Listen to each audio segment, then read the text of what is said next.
La République de Platon. Traduction avec introduction et notes par Robert Bakou. Introduction.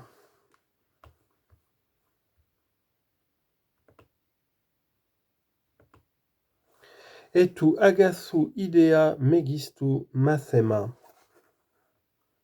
Date de la composition de la République. 1. Le dialogue de Platon, connu sous le nom traditionnel de République, a pour titre exact Politeia, c'est-à-dire gouvernement ou constitution de la cité. Aristophane de Byzance le classait avec le Timée et le Critias dans sa première trilogie. Thrasyle avec le Clitophon, le Timée et le Critias dans sa 8e tétralogie. Mais ces classifications qui s'inspirent d'un souci évident de symétrie sont assez arbitraires et ne nous renseignent nullement sur la chronologie des œuvres de Platon. En l'absence de toute donnée historique précise, il est fort malaisé de fixer, même approximativement, la date de composition de la République.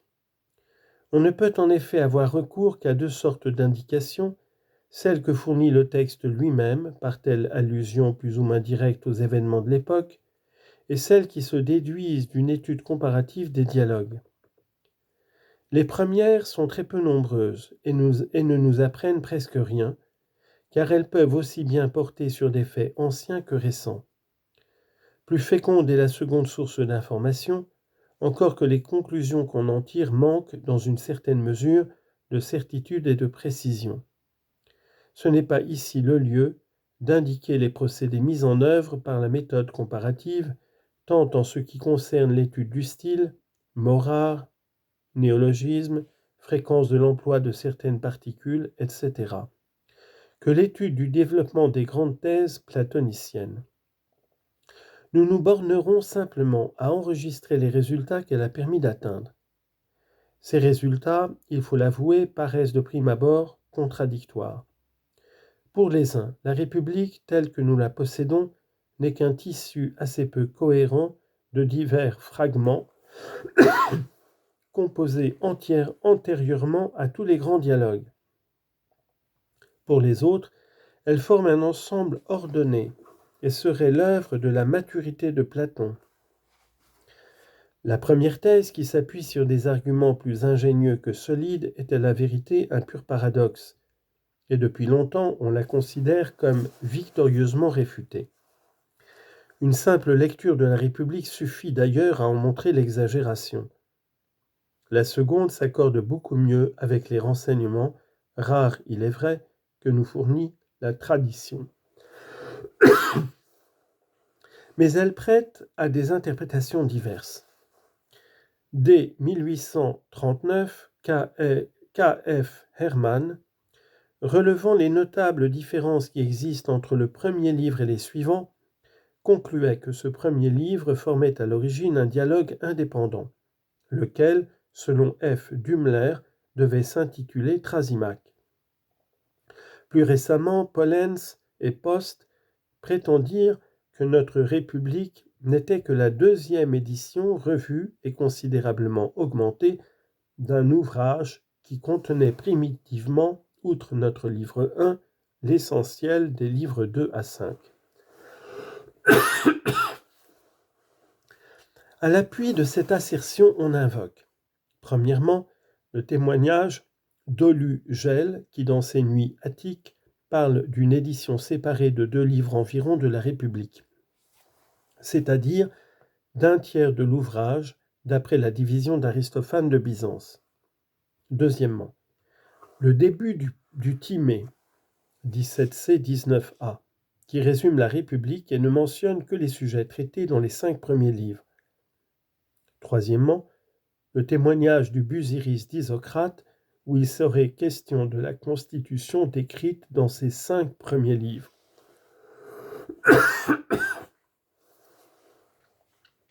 Quatrièmement, la 7e lettre de la collection platonicienne, où, dans la relation du premier voyage que le philosophe fit en Sicile, probablement en 388, On peut lire une citation presque textuelle de la République.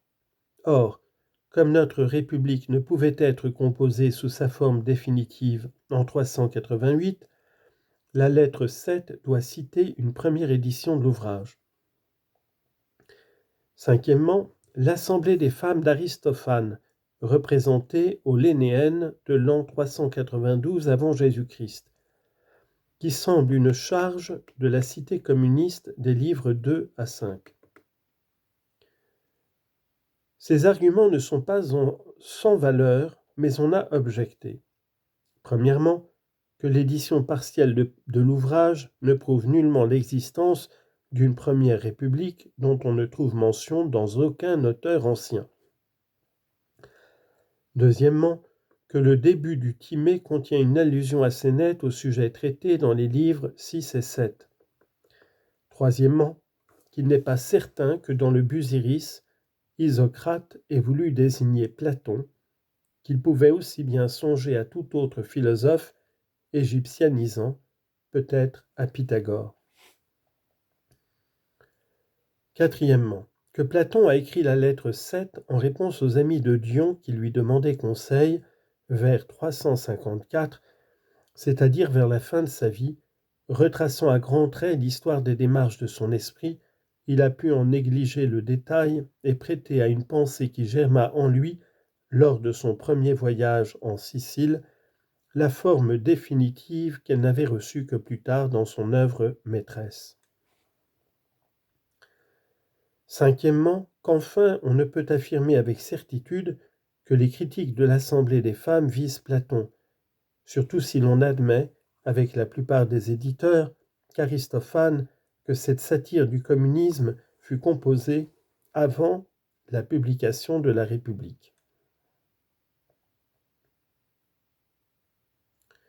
En résumé, la thèse chorizontique, quoique séduisante à certains égards, repose sur des bases assez fragiles. Aussi les meilleurs critiques admettent-ils l'unité du dialogue composé avec continuité par Platon entre sa 40e et sa 50e année environ. Tout au plus diffèrent-ils quant aux limites précises entre lesquelles doit être circonscrite la période de composition. Dans son histoire de la philosophie grecque, Zeller fixe la date 374-372 comme terme final. Taylor propose celle beaucoup moins probable de 388-389. Selon Shawy, le chef-d'œuvre de Platon aurait été composé entre 380 et 370. En 1919, Wilamowitz s'est rallié à l'hypothèse de Zeller. Adiès s'en écarte quelque peu en proposant la date 375 comme terminus antequem, mais il nous semble que la conjecture la mieux fondée est celle de W. Lutosławski, d'après qui la République aurait été écrite dans les années qui suivent la fondation de l'Académie, vraisemblablement entre 384 et 377. De la sorte, le grand dialogue politique de Platon s'intercalerait entre les groupes Gorgias, Cratyle, Banquet, Phédon, d'une part, et Théétète, Philèbe, Parménide, Timée, Critias, d'autre part. Et de fait, les thèses des dialogues du premier groupe paraissent y converger, et celles des dialogues du second groupe en dériver.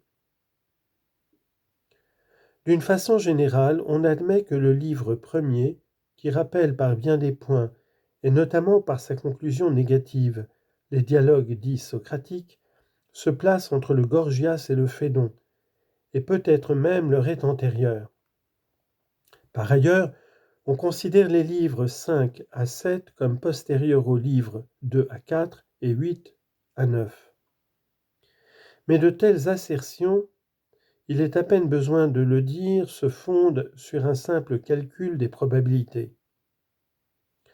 Le champ des hypothèses reste donc ouverte, et l'on peut penser qu'une étude plus approfondie du style des dialogues permettra un jour de fixer leur chronologie, sinon avec plus de précision, du moins avec plus de certitude.